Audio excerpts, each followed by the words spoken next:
Nestled in the heart of Indiana, the town of Rivermill was a place where time seemed to move at the same pace as the freight trains rumbling past its quiet streets.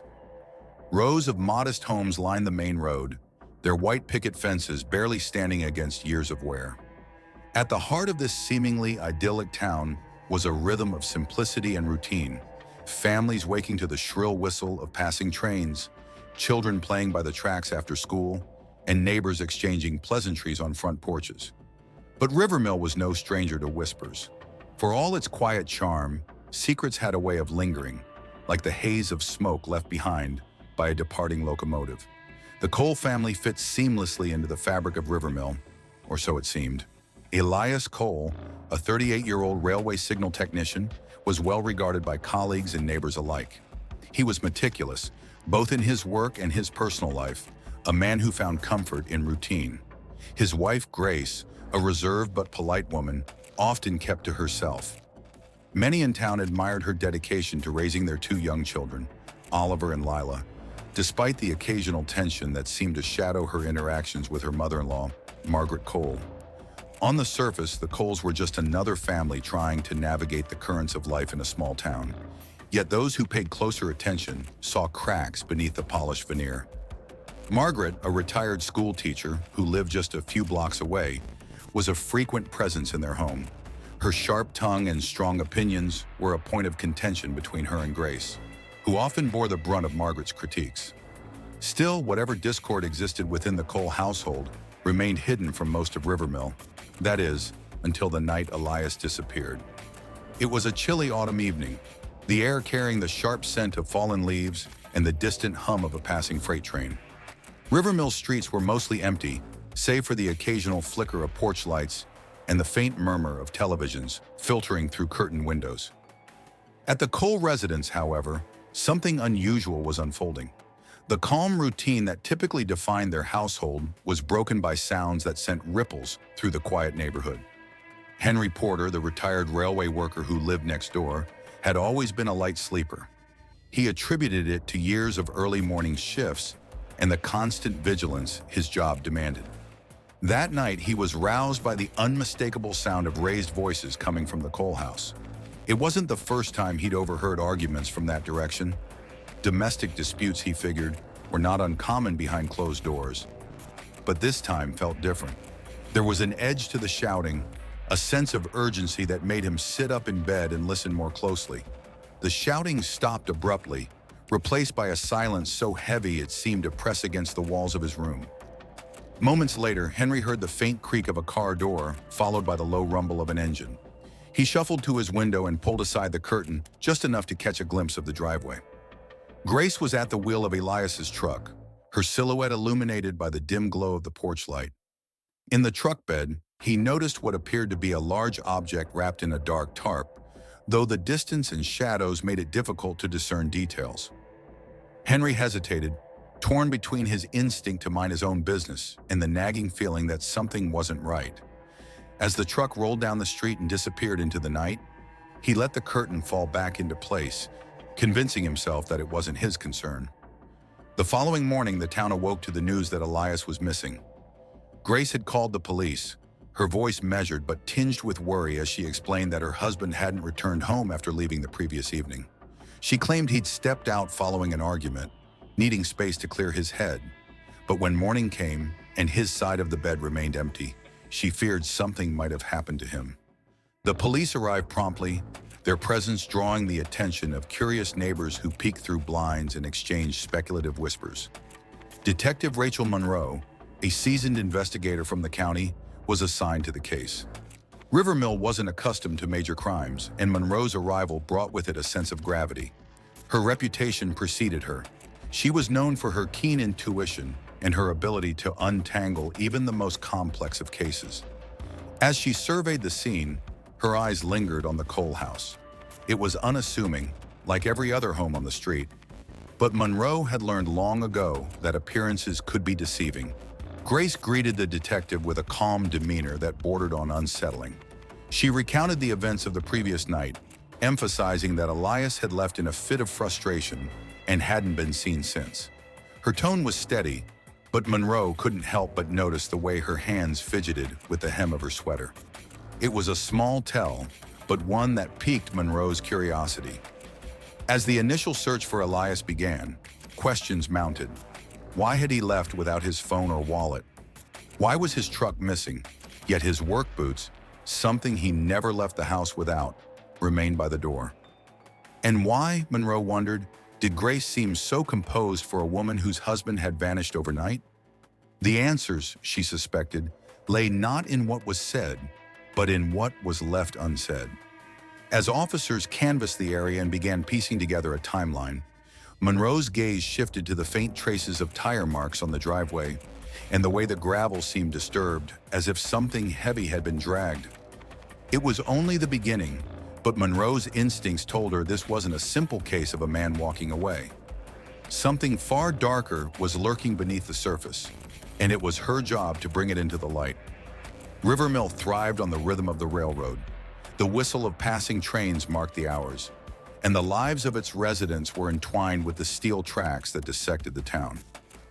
In this small community, everyone knew each other, or at least thought they did. The disappearance of Elias Cole, a respected railway signal technician, sent ripples through the fabric of daily life. It wasn't just his absence that unsettled the town. It was the whispers of tension that had long simmered within the Cole family, now brought into stark relief by his sudden vanishing. Detective Rachel Monroe began her investigation by piecing together a portrait of the Coles. On the surface, they were a typical family. Elias was meticulous and reliable, a man who took pride in his work. He was known for his precision, the kind of technician who double-checked his calibrations to ensure trains passed safely through Rivermill. Grace Cole, his wife, was more enigmatic. Those who interacted with her described her as polite but distant, a woman who seemed content to stay on the periphery of the town's social circles.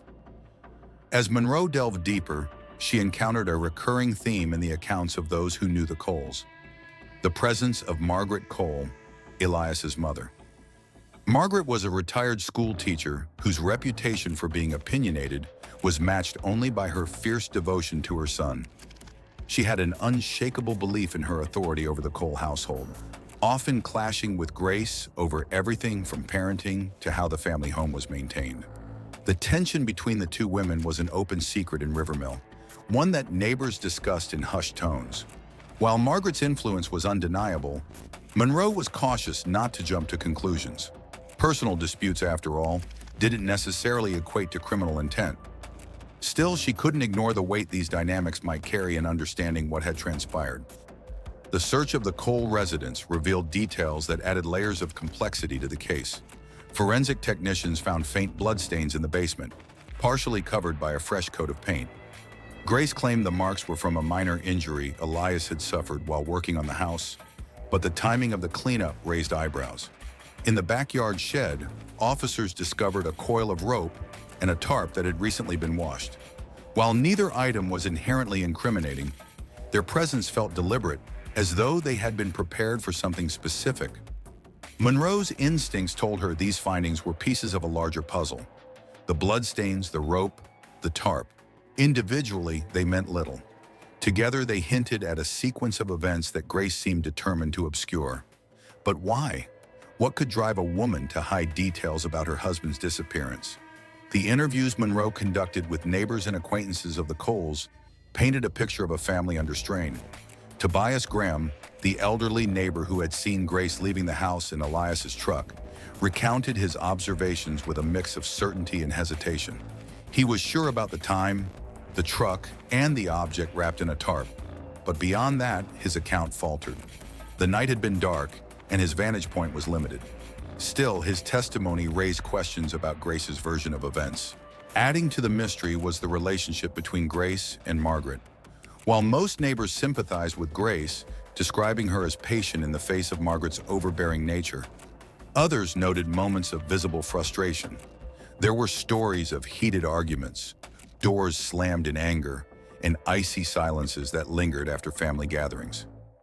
One neighbor recalled an incident at a community picnic where Margaret openly criticized Grace's parenting, prompting Elias to step in and defuse the situation. To the casual observer, It might have seemed like a typical family disagreement, but Monroe recognized it as a glimpse into the power dynamics at play. Monroe also learned of a recent incident that deepened her suspicions. Just days before Elias disappeared, Grace and Margaret had been overheard arguing in the backyard. According to a neighbor who wished to remain anonymous, the argument was heated, with Grace accusing Margaret of meddling in her marriage. The details of the argument were vague, but the intensity suggested unresolved issues that could have boiled over. As Monroe sifted through these accounts, she was struck by the way they intersected. The tension between Grace and Margaret, the strained relationship between Elias and his wife, the inconsistencies in Grace's story, all of it pointed to a family grappling with conflicts that had festered for years. Yet for all the personal drama, Monroe still lacked a clear motive or concrete evidence to connect these dynamics to Elias's disappearance. What complicated matters further was the absence of a coherent timeline. Grace's account of the evening was riddled with gaps. She claimed Elias had stormed out after their argument, but her calm demeanor during the 911 call suggested otherwise. The discovery of his truck at a freight yard miles away added another layer of complexity. Why would Elias, a man known for his methodical nature, leave his truck in such an obscure location? And why had it been cleaned so thoroughly, as though someone were trying to erase traces of its use? The freight yard itself presented another challenge. Sprawling and cluttered with abandoned rail cars, the site was a labyrinth of potential hiding places. Monroe and her team combed the area, their search painstakingly slow. Every creak of rusted metal and echo of footsteps felt like the promise of a breakthrough that remained just out of reach. Despite the mounting evidence, Monroe knew better than to let her suspicions narrow her focus prematurely. Grace's behavior was unusual, but unusual didn't necessarily mean guilty. Margaret's domineering tendencies were well documented, but they didn't explain what had happened to Elias. And then there was the possibility, however remote, that Elias had left of his own volition, seeking an escape from the tensions that defined his life in Rivermill. As the days stretched into a week, the case drew the attention of the broader community. The local news picked up the story, framing it as a mystery that reflected the darker undercurrents of small-town life. The speculation was relentless. Some pointed fingers at Grace, citing her reserved nature as evidence of guilt. Others blamed Margaret, convinced her controlling behavior had driven Elias to drastic measures. Still, others clung to the hope that Elias would return, that his absence was a misunderstanding rather than a prelude to tragedy. For Monroe, the case was a tangle of contradictions.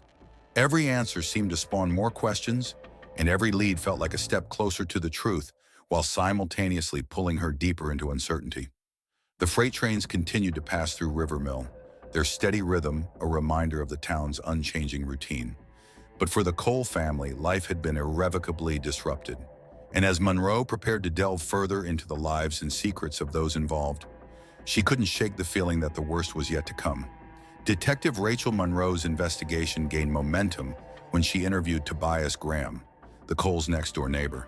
Tobias, a retired railway worker, had spent decades living by the tracks, his nights often interrupted by the passing trains. His sharp memory and attention to detail made him an invaluable witness, but his account of the night Elias Cole disappeared added more questions than answers. Tobias recalled being woken by raised voices coming from the Coles' house. Arguments weren't unusual, but this one sounded different, angrier, more urgent. He hesitated to intervene, reasoning that marital disputes were private matters. Then just as suddenly as the shouting began, it stopped, leaving an eerie silence in its wake. Minutes later, he heard the distinct creak of Elias's truck door, followed by the rumble of the engine. Through his bedroom window, Tobias watched as Grace maneuvered the truck out of the driveway. In the truck bed, there appeared to be a large, misshapen object wrapped in a tarp, but the poor lighting and distance made it impossible to identify. The details were compelling but lacked precision. Tobias admitted he couldn't confirm the time exactly, nor could he say for certain what was in the truck bed. Still, his testimony added weight to the suspicion that Grace's story didn't align with the reality of that night. Monroe noted his observations carefully, aware of their significance. Other neighbors also described strange occurrences. One woman reported hearing what she thought was the sound of something heavy being dragged across concrete earlier that evening. Another mentioned seeing Grace pacing in the backyard near the shed during the afternoon, an unusual sight for someone who rarely ventured outdoors. These seemingly minor details began to form a mosaic of unease, painting a picture of a night that was anything but ordinary. Monroe's team revisited the Cole residence to search for physical evidence that might corroborate these accounts. The backyard shed, previously dismissed as irrelevant, became a focal point. Inside, they found muddy footprints and a faint, lingering smell of bleach. A close inspection of the floor revealed faint scuff marks, as though something heavy had been moved. Outside the shed, the ground showed signs of recent disturbance, but nothing definitive was uncovered. Meanwhile, the team expanded their search to include Elias's workplace and the areas surrounding the freight yard where his truck was discovered. The freight yard, a sprawling expanse of abandoned rail cars and rusted equipment, was a maze of potential hiding places. Officers combed through the area methodically, uncovering scattered items of interest, a stray glove, a scrap of tarp, but nothing immediately tied to Elias's disappearance. Frustration mounted as each promising lead seemed to dissolve under scrutiny. Monroe knew they were missing a critical piece, something that would tie together the scattered clues. The faint bloodstains in the house, the missing tarp, the truck, the shed, none of it made sense in isolation. She needed a connection, and she needed it fast. The pressure on Grace began to intensify. While her calm demeanor had initially struck Monroe as suspicious, it now seemed more like a carefully constructed shield. Underneath the surface, Monroe suspected, was a woman grappling with fear. Whether of guilt, exposure, or something else entirely, she couldn't yet determine. Grace maintained her version of events during subsequent interviews, but her explanations grew increasingly vague.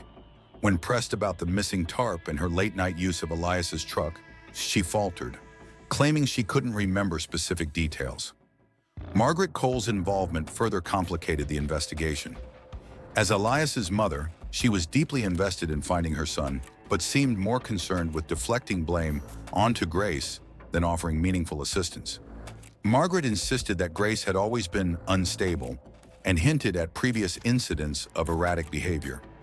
While these accusations lacked evidence, they raised questions about the dynamics within the Cole household. Monroe's team pieced together a tentative timeline based on the available evidence. Elias was last seen by a colleague around 6 p.m. on the evening of his disappearance, leaving work in what appeared to be a frustrated state. By 9 p.m., the argument overheard by Tobias had begun, and by midnight, the truck had left the driveway. The truck's location at the freight yard, however, remained unexplained. Why had it been abandoned there? And what had been its purpose that night?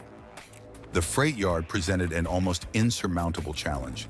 Its vastness and clutter made it an ideal place to conceal evidence. But it also meant that searching every crevice could take weeks. Monroe had no choice but to prioritize areas based on likelihood, starting with the rail cars closest to where the truck was parked. Inside one of the rusted cars, officers found what appeared to be recent footprints in the dust, leading them to believe the area had been disturbed recently. The discovery reignited hope but yielded no immediate answers.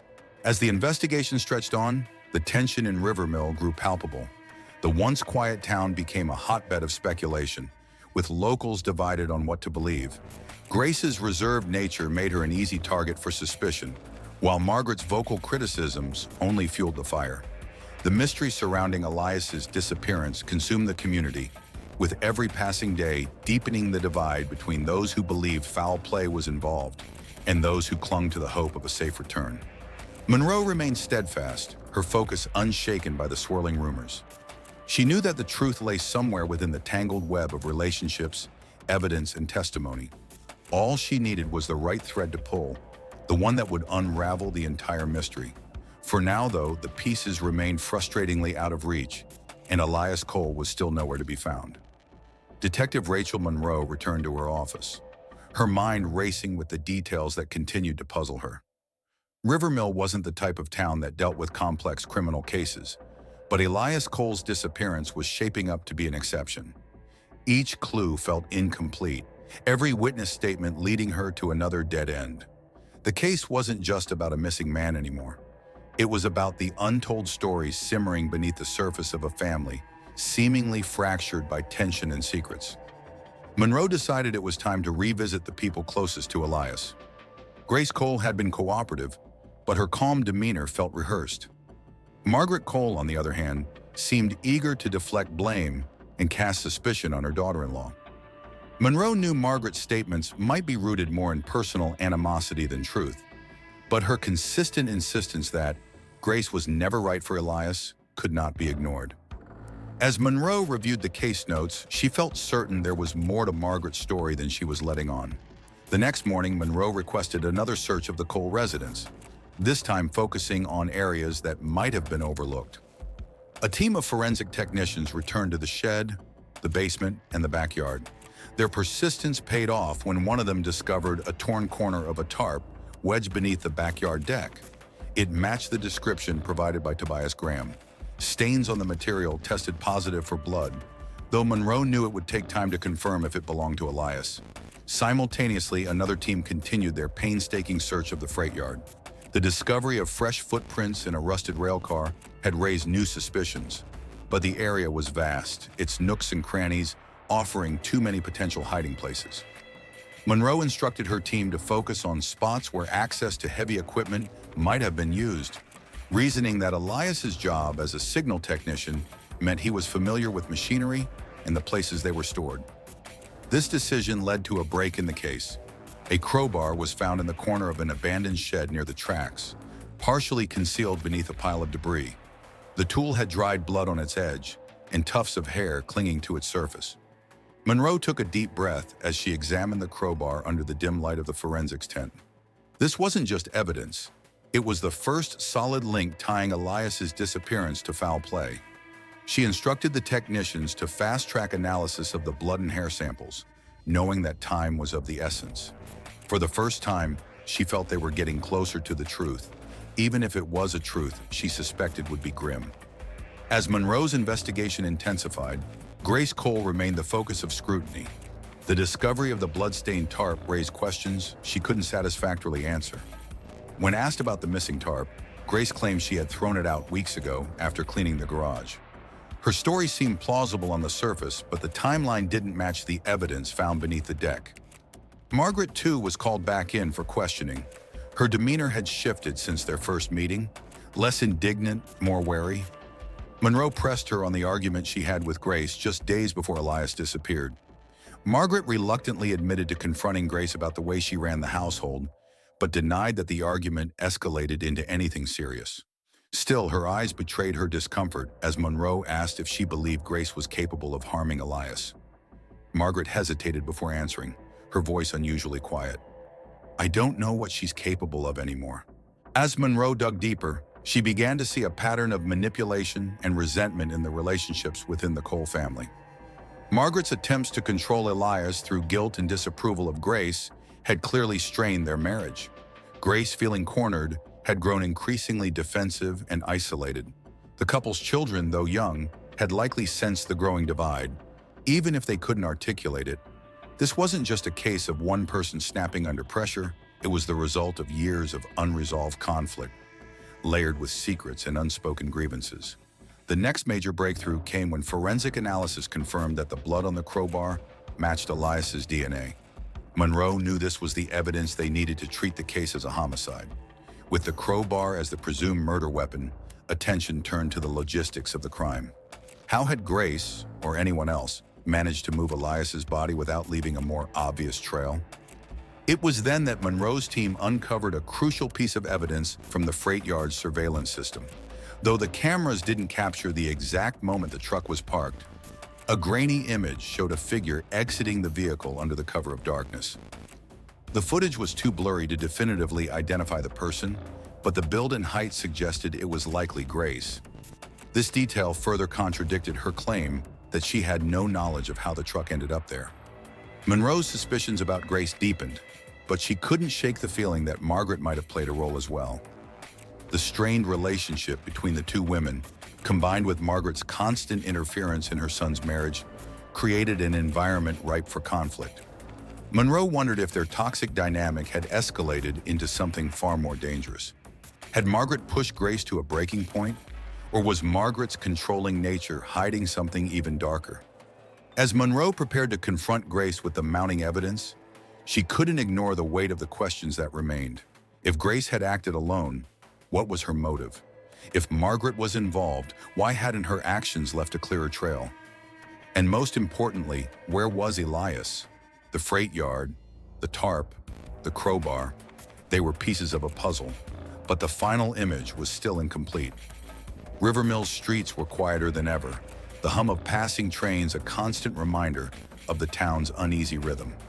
For Monroe, the search for answers had become a race against time. Every clue pulling her closer to a truth she suspected would leave scars, not just on the Cole family, but on the community that had once embraced them. The crowbar's discovery and the blood evidence marked a turning point in the investigation, but Monroe knew better than to let her guard down. The case had only grown darker, and the secrets it held were far from fully revealed. Detective Rachel Monroe, armed with the discovery of the bloodied crowbar and the stained tarp, refocused her investigation on the Cole residence. The house, quiet and unassuming, seemed to hold secrets buried within its walls. Monroe believed that somewhere within its ordinary confines lay the truth about what had happened to Elias Cole. The basement, where faint bloodstains had already been discovered, became the epicenter of the search.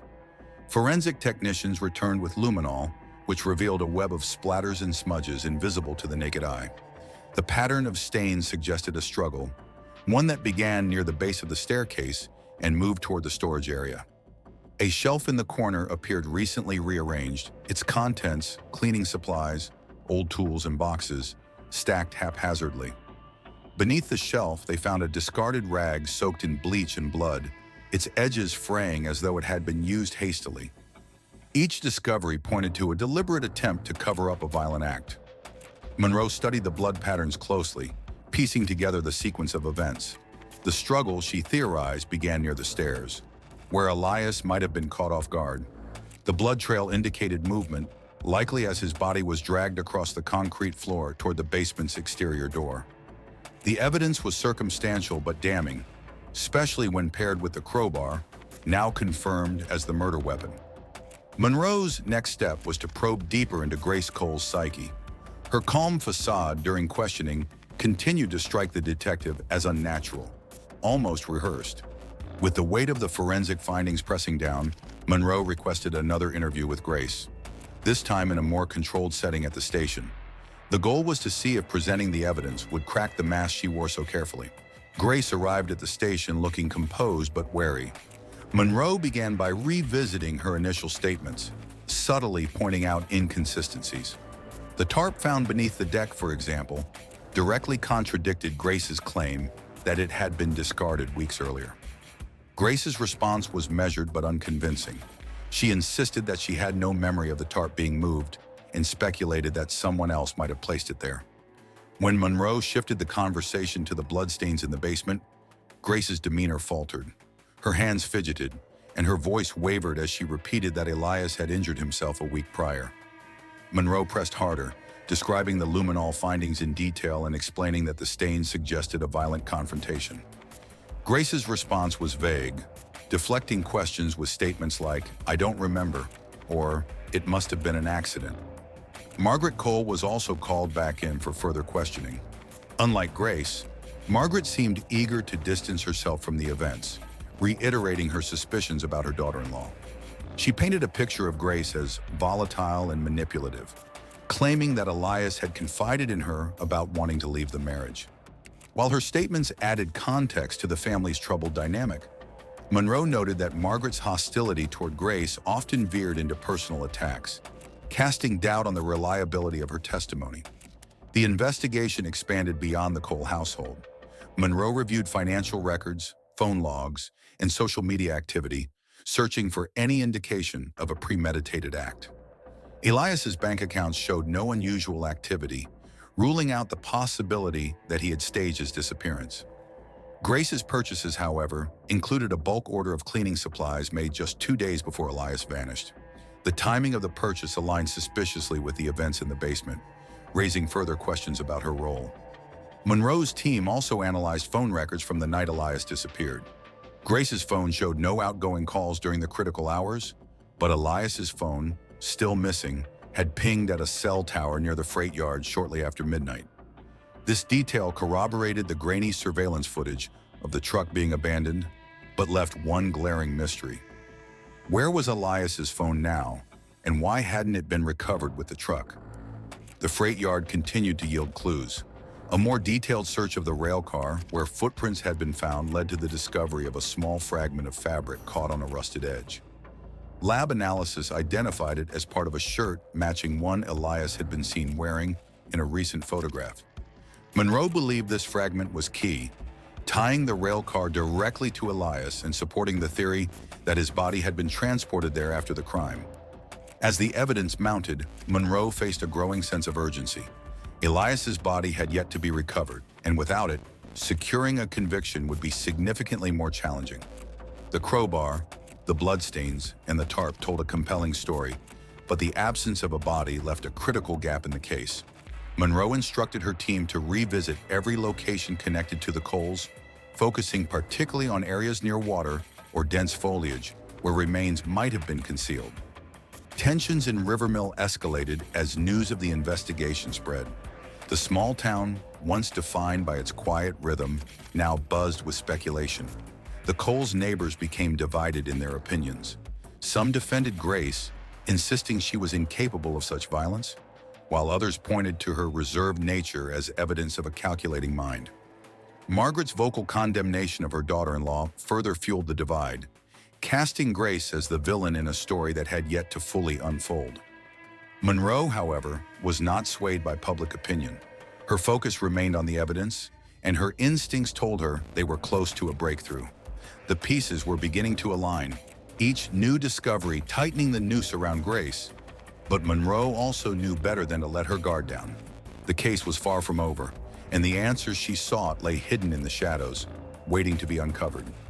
Detective Rachel Monroe stood at the edge of the freight yard, her gaze fixed on the cluster of rusted rail cars in the distance.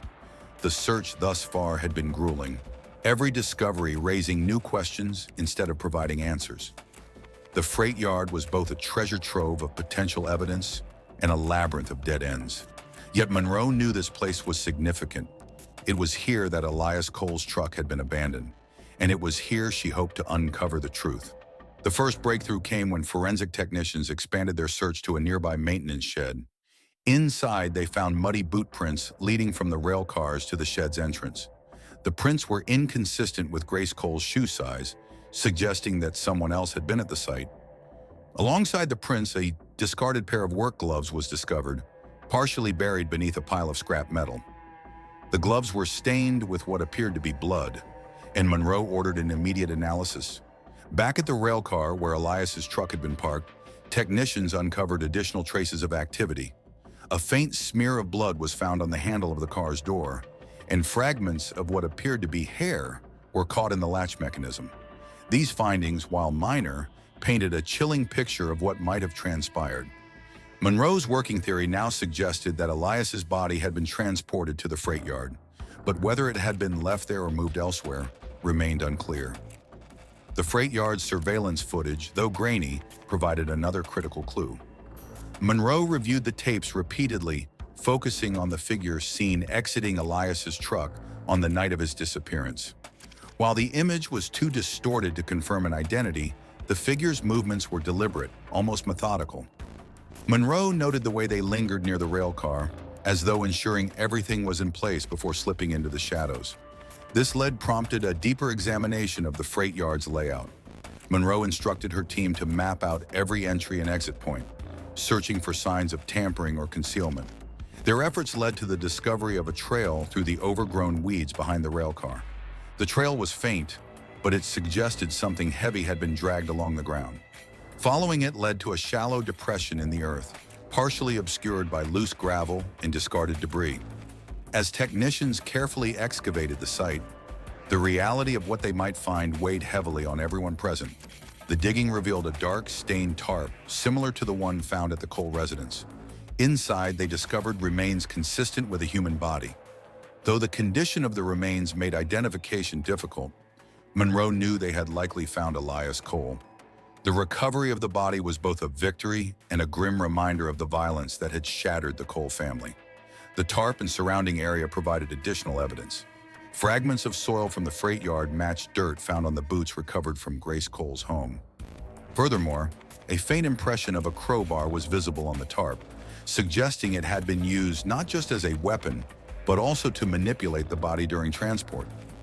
These connections tightened the case against Grace, but Monroe couldn't shake the feeling that someone else might be involved.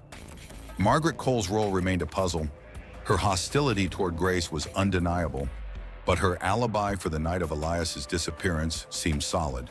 Yet Monroe couldn't ignore the mounting circumstantial evidence that pointed to her involvement, if not in the act itself, then in its orchestration. A closer look at Margaret's phone records revealed a series of late-night calls made to Elias in the days leading up to his disappearance. These calls, though brief, suggested a conversation that Margaret had failed to disclose during her initial interview. Monroe decided to confront Margaret directly. When pressed about the calls, Margaret grew defensive, insisting that she had only been checking on Elias's well-being. But her evasive answers and sudden bursts of anger hinted at deeper knowledge. Monroe sensed that Margaret was holding back, either out of fear or a misguided sense of loyalty. Meanwhile, Grace's story began to unravel further. Confronted with the discovery of Elias's remains and the mounting forensic evidence, she maintained her innocence but struggled to provide coherent explanations. Her claims of memory lapses and misunderstandings no longer aligned with the physical proof. Monroe believed that Grace's involvement was clear, but the full extent of her actions and her motive remained shrouded in ambiguity. The investigation reached a new level of intensity when lab results from the gloves found at the freight yard came back. The blood on the gloves matched Elias's DNA, but more intriguingly, a second DNA profile was also detected. It didn't match Grace or Margaret, raising the possibility of a third party involved in the crime. This revelation complicated the case significantly, introducing an unknown element that Monroe hadn't anticipated. Monroe's focus now shifted to uncovering the identity of this third individual. The presence of a new suspect suggested a broader conspiracy or an accomplice working in tandem with Grace, or perhaps even against her. Monroe revisited every detail of the case, searching for connections she might have missed. The answers, she felt, were closer than ever, but the path to uncovering them was fraught with uncertainty. As Rivermill braced itself for the fallout of these discoveries, Monroe prepared for the next phase of her investigation. The recovery of Elias's body and the forensic evidence were critical milestones, but they were only pieces of a larger puzzle. The full truth about Grace, Margaret, and the shadowy third party remained elusive, lurking just beyond the edges of what they knew. For Monroe, the stakes had never been higher, and failure was not an option. Detective Rachel Monroe began assembling the pieces of a complex puzzle, each new clue entangling the Cole family in a web of suspicion and deceit. The discovery of Elias's remains, coupled with the revelation of an unknown third DNA profile, cast the case in a new light. It was no longer just about Grace Cole or her volatile relationship with her mother-in-law, Margaret. It was now clear that someone else had a role in this tragic story. The DNA evidence found on the gloves was the first concrete indication of a third party's involvement. Monroe's team ran the profile through local and national databases, but no immediate matches surfaced. Whoever this person was, they didn't have a criminal record, or they'd been careful to remain off the radar. Monroe considered the possibility that this individual might have been a colleague of Elias or someone connected to the freight yard. With this in mind, she expanded the investigation's scope, focusing on Elias's professional life and interactions outside the home. Interviews with Elias's co-workers revealed little at first. Most described him as diligent but reserved, someone who kept his personal life private. However, one colleague, Andrew Mitchell, mentioned a recent altercation between Elias and a contractor who had been hired for a railway maintenance project. The contractor, a man named Victor Hale, was described as argumentative and quick to anger. According to Mitchell, Elias and Victor had clashed over a scheduling issue just days before Elias disappeared. Victor's name hadn't come up before, but Monroe was intrigued by the timing. She ordered a background check on him, uncovering a history of aggressive behavior and a string of minor offenses. including disorderly conduct and trespassing. While these weren't damning on their own, they painted a picture of someone who could easily escalate a confrontation. Monroe decided to bring Victor in for questioning. When confronted, Victor was defensive but cooperative. He admitted to arguing with Elias but denied any involvement in his disappearance. "We had a disagreement, sure," he said, his tone clipped. "But I don't have anything to do with whatever happened to him." His alibi for the night Elias disappeared, a visit to a nearby bar, was initially corroborated by the bar staff. Still, Monroe noted his nervous demeanor and the way he avoided eye contact when she mentioned the freight yard. As Victor's alibi was further scrutinized, Monroe turned her attention back to Grace and Margaret. The toxic dynamic between the two women had been a focal point of the investigation, but Monroe now wondered if their animosity had been a smokescreen for a deeper conspiracy. Margaret's late-night calls to Elias, combined with her repeated attempts to cast Grace as unstable, suggested she might have known more about her son's fate than she let on. In a second interview with Margaret, Monroe pushed harder. She brought up the calls and the inconsistencies in Margaret's statements, but the older woman remained steadfast in her denials. However, when Monroe mentioned the possibility of a third party's involvement, Margaret's composure faltered. Her voice grew quieter, and she avoided Monroe's gaze. "I just want to see justice for Elias," she said, her tone laced with ambiguity. Monroe made a mental note of her reaction. Margaret knew something, but fear or guilt was keeping her silent. The investigation took another turn when technicians analyzing Elias's phone records discovered a series of text messages sent on the evening of his disappearance. The messages, retrieved from the cloud, revealed a heated exchange between Elias and Grace. In them, Elias accused Grace of being manipulative and suggested he was planning to leave her. The messages stopped abruptly around 10 p.m., suggesting that whatever happened next escalated quickly. Grace's response to these revelations was a mix of anger and desperation. She maintained her innocence but struggled to explain the messages. "We argued, yes," she admitted during her third interview with Monroe. "But he left the house alive. I didn't hurt him." Her voice cracked as she spoke, and for the first time Monroe saw genuine fear in her eyes. Whether it was fear of being caught or fear of something or someone else, Monroe couldn't yet determine. Meanwhile, Victor's alibi began to crumble. Surveillance footage from the bar showed him leaving earlier than he had claimed, around the same time Elias's truck was abandoned at the freight yard. When confronted with this discrepancy, Victor's demeanor shifted from defensive to combative. "I don't know what you're trying to pin on me," he snapped. "I had nothing to do with this." Victor's erratic behavior, coupled with the timeline inconsistencies, placed him squarely in Monroe's sights. A search of his property revealed tools similar to those used in railway maintenance, including a crowbar that bore faint traces of blood. Lab results confirmed the blood matched Elias's DNA. Monroe now had enough to place Victor at the center of the crime, but his connection to Grace and Margaret remained unclear. To unravel this connection, Monroe revisited Grace's financial records and discovered a significant transaction: a withdrawal of $5,000 from a joint account shared by her and Elias, made just days before his disappearance. When questioned about the withdrawal, Grace claimed it was to cover household expenses, but the timing and amount raised suspicions. Monroe theorized that the money might have been intended as payment, though for what or for whom was still uncertain. Margaret's involvement also took on a new dimension when phone records revealed a call between her and Victor the day after Elias disappeared. The conversation was brief, but its timing, just hours before the truck was found, suggested coordination. Margaret denied knowing Victor personally, claiming the call was a mistake, but Monroe wasn't convinced. As the pieces of the puzzle began to fit together, Monroe felt the weight of the case pressing down on her. Elias's murder was not a simple crime of passion or a single act of violence. It was the result of a tangled web of resentment, manipulation, and greed. Grace, Margaret, and Victor each played a role, but the extent of their culpability remained murky. Monroe's next step was clear. She needed to push harder, interrogate deeper, and uncover the hidden motives that bound these individuals together. The freight yard, the crowbar, the financial records, and the phone calls were all pieces of a larger picture. A picture that, once complete, would expose the truth about what really happened to Elias Cole. Detective Rachel Monroe's relentless pursuit of the truth culminated in an interrogation room. The suspects, Grace Cole, Margaret Cole, and Victor Hale, each sat across from her at different times, their stories unraveling piece by piece until the full picture of Elias Cole's tragic demise was laid bare.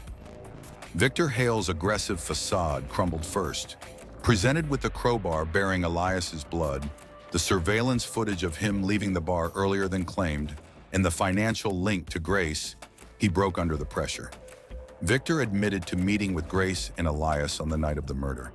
According to him, Grace had reached out for help, claiming Elias had become violent and she feared for her safety. Victor's role, as he described it, was to mediate between the two. But the confrontation quickly escalated.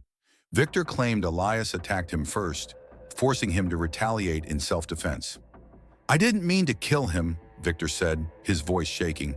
"It just happened." Grace was panicking. She said no one would believe her, so we cleaned it up. Grace's version of events differed. She insisted that Victor acted on his own, taking matters into his own hands when Elias became aggressive. She admitted to helping Victor move the body and cover up the crime, but maintained that she never intended for things to end in violence. "I was scared," she said tearfully.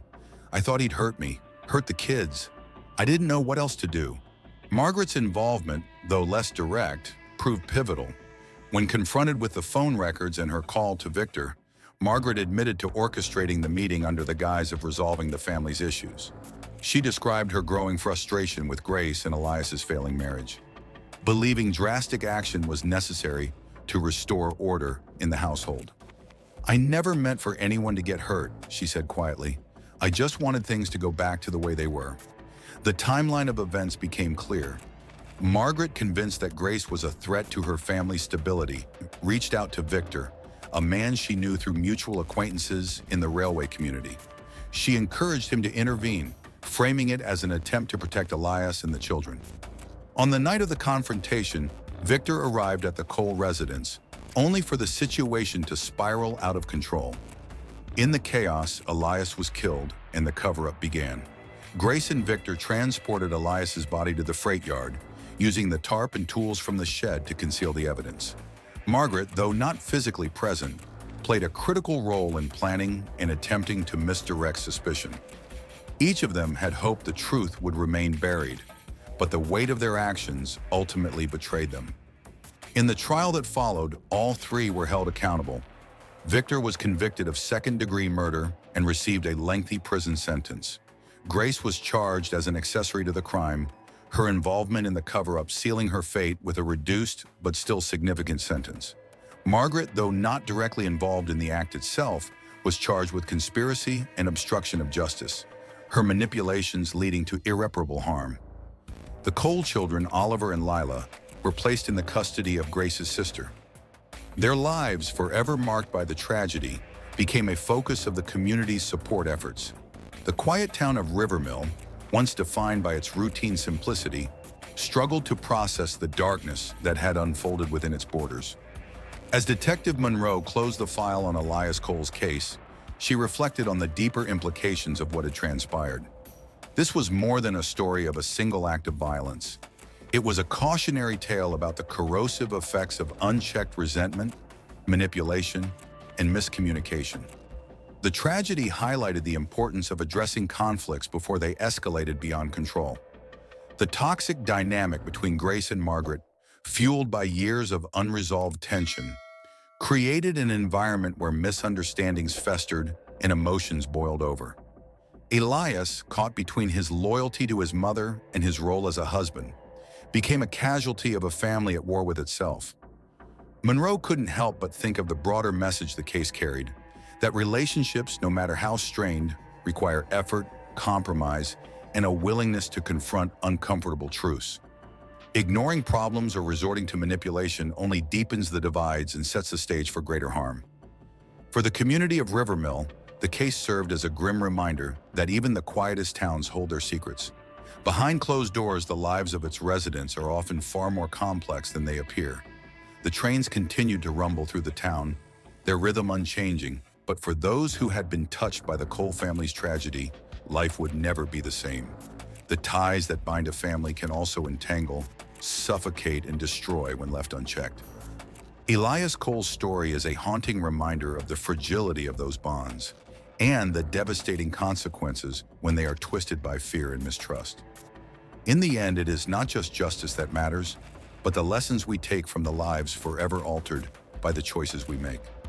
The story has been edited to ensure personal privacy and security regarding names and locations. Thanks for watching. If you liked the video, don't forget to subscribe to see the latest and most thrilling family crime stories.